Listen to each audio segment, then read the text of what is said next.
Good evening and welcome to Just the News. I'm Faye. Here is all your news for today. The Office of the Principal Scientific Advisor to the Government of India has issued an advisory that says that aerosols can travel up to 10 meters and has cautioned citizens to maintain social distancing. The advisory states that saliva and nasal discharges in the form of droplets and aerosols from a COVID-infected person is the primary mode of the virus's transmission. In its guidelines, the advisory says that running air conditioners while keeping windows and doors shut traps the infected air in the room and can be dangerous. It increases the risk of transmission from an infected carrier to others. The panel recommends the use of cable fan systems and roof ventilators in offices, auditoriums, shopping malls, and other closed public spaces. On the virus transmitting on surfaces, the advisory says that droplets emitted by an infected person land on various surfaces where they can survive for a long time. As such, frequent cleaning of high contact points like door handles, light switches, tables, chairs, and the floor with disinfectants and bleach and phenyl is recommended. The Prime Minister Narendra Modi today had an interaction with district magistrates and field officials and said that India's strategy to deal with the COVID virus has to be dynamic, innovative and constantly upgraded as the virus mutates.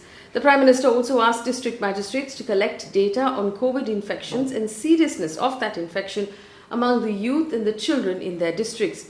He cautioned officials on the wastage of vaccine doses and said every single dose going to waste prevents someone from getting protection. He also said testing and distancing must be focused upon and it is the administration's responsibility to ensure this. COVID-appropriate behavior shouldn't be dropped. Talking about vaccine shortage, the Prime Minister has said the strategy of vaccination is also being pushed forward by incorporating suggestions from states and other stakeholders. Meanwhile, the West Bengal Chief Minister Mamata Banerjee has accused the Prime Minister of humiliating Chief Ministers in the meeting today. The Chief Minister Banerjee said that the Prime Minister did not offer any financial support to the states, nor did he allow the Chief Ministers to speak in the meeting at all. She said, and I quote, "This was not a one-way communication, it was a one-way humiliation. One nation, all humiliation." Is the Prime Minister so insecure that he didn't want to listen to the Chief Ministers? He didn't want to hear what the Chief Ministers had to say, then why call us? He let some district magistrates speak and he insulted the Chief Ministers, end quote. The Prime Minister, she said, never asked for the availability of beds, vaccines, oxygen or the status of black fungus infections in various states. She said, "We are now embarrassed and ashamed." She also held up various sheets of paper that her team had prepared as information to give to the Prime Minister.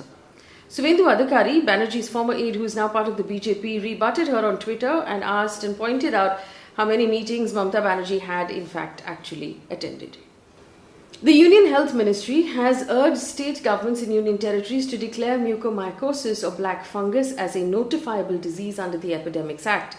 In a letter, the Joint Secretary of the Health Ministry, Love Agarwal, has asked that mucormycosis be a notifiable disease wherein all government and private healthcare facilities and medical colleges will have to follow guidelines on screening, diagnosis and management of the disease as notified by the Government of India.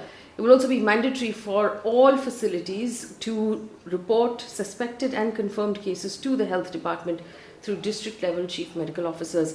Meanwhile, Rajasthan and Telangana have declared black fungus as an epidemic. States are also now reporting a shortage of medication, of the antifungal medication that is used to treat black fungus across the states. Mumbai's civic body, the BMC, has told the Bombay High Court that it is willing to implement door-to-door vaccination if the central government comes out with a policy for the same and issues guidelines to that effect. The BMC was responding to a query raised by the High Court last week, where the court asked the municipal body if it was willing to conduct door-to-door vaccination for the elderly and for disabled citizens. The bench has indicated that since the BMC is willing, it may give permission to the BMC to do so even if the centre doesn't give that permission. Days after bodies were found dumped in the Ganga and the Yamuna, giving villagers in Uttar Pradesh and Bihar a rude shock, the Uttar Pradesh government has now claimed that 64% of the villages in its state are COVID-free. The government has claimed that village committees are religiously following the mantra of test, trace and treat, and its members had visited 79,512 villages as part of the COVID screening campaign that started on the 5th of May. Remember, this also comes at a time when bodies are being discovered in the Ganga. It's come at a time when hundreds of bodies were discovered buried in shallow graves along the banks of the Ganga as well. Just yesterday, the Uttar Pradesh Primary Teachers Union in the state said that 1,621 teachers died of COVID because of the UP Panchayat polls. Several reports coming in from the ground right now from various villages say that the numbers of cremations do not coincide with the official numbers of deaths that the state government is announcing. But the Uttar Pradesh government at this point officially saying that 64% of the villages in the state are COVID-free. American civil rights activist Jesse Jackson and Indian-American Congressman Raja Krishnamurthy have urged US President Joe Biden to allocate at least 60 million vaccine doses to India. Jesse Jackson said not only are they, meaning India, our neighbor in democracy and ally, the disease is airborne. COVID knows no national boundaries. It does not discriminate race, religion and ideology. India needs respirators and oxygen. As this outbreak spreads, it's imperative that President Biden step up and even more to prevent the continued loss of life. End quote. Barge number P305 that was off the coast of Mumbai sank because of Cyclone Tauktae. There were 261 people on board, of which the Indian Navy rescued over 180 people. 37 have been declared dead, and the rest are still missing. The Indian Express has quoted the chief engineer of the barge, Rahul Sheikh, who has said that everyone on board could have been saved if the life rafts did not have punctures in them and if the captain had taken the cyclone warning more seriously. As quoted by the Indian Express, Sheikh has said that we received a cyclone warning a week before it hit. The other vessels in the vicinity left. I told Captain Balvinder Singh we must leave for the harbour, but he said the winds are not expected to be any more than 40 kilometers per hour. The wind was actually 100 kilometers an hour. 5 of our anchors broke and we couldn't withstand the cyclone. Many of the family members of those who are missing and those who've been declared dead now demand answers as to why they were not brought in safely by paying attention to the warnings. Kerala Chief Minister Pinarayi Vijayan has taken oath as Chief Minister a second time. Along with him, 20 ministers of Kerala Cabinet also took oath. Like we told you yesterday, journalist turned politician Veena George has replaced former Health Minister K.K. Shailaja in that position. K.K. Shailaja's exclusion in the Cabinet raised questions because of her performance as Health Minister in the last term, especially dealing with COVID. The National Public Broadcaster of India, Prasar Bharati, which owns Doordarshan, has floated a tender for a consultant to come up with a plan to launch an international TV news channel with an international presence, a DD International, if you please, sort of on the lines of the BBC. This comes after the government has faced severe criticism in the international media of its handling of the COVID crisis. In the tender, it said, and I quote, and this is as per a report in the Indian Express, in view of the strategic objective to build a global presence for Doordarshan and to establish an international voice for India, it is envisaged to establish Doordarshan International. The objective of the tender is to project India's point of view globally on contemporary issues, both global and of domestic significance, and tell the India story to the global audience. It also intends that DD International to be an authoritative global media source on India through credible, exhaustive and accurate global news. This is of course a priority of the government at this time. Moving on now to news coming in from across the world.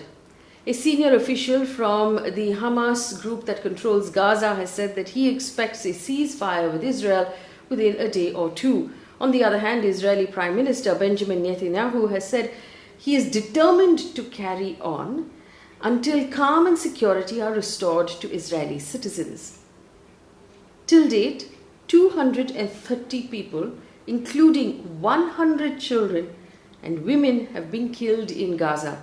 In Israel, 12 people, including 2 children, have been killed. News coming in from the world of sports right now. The Board of Cricket Control in India, BCCI, has announced its annual contracts for the women's cricket team, which has highlighted a massive gender-based pay gap between the women's team and their male counterparts.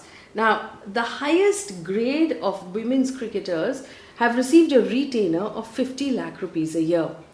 The lowest grade of men's cricketers have a retainer of 1 crore rupees a year, and the highest grade among the men is 7 crore rupees a year. A total of 22 players were given contracts by the BCCI for the women's cricket team last year. That number has been brought down to 19 players this year. And just to give you an idea, women's cricketers apparently are divided into 3 categories: grade A at 50 lakh, B at 30 lakh, and C at 10 lakh. And for the men, there are 4 categories: A plus at 7 crore rupees, A at 5 crore, B at 3 crore, and C at 1 crore rupees. Rahul Dravid, former Indian cricket captain of the men's cricket team, is currently the National Cricket Academy head, is going to be the head coach of Team India for the Sri Lanka tour. He will travel with the team to Sri Lanka in all likelihood. A BCCI source has been quoted by the PTI. This is also likely to be because a large number of the coaches are currently stuck in England and are unlikely to be able to travel.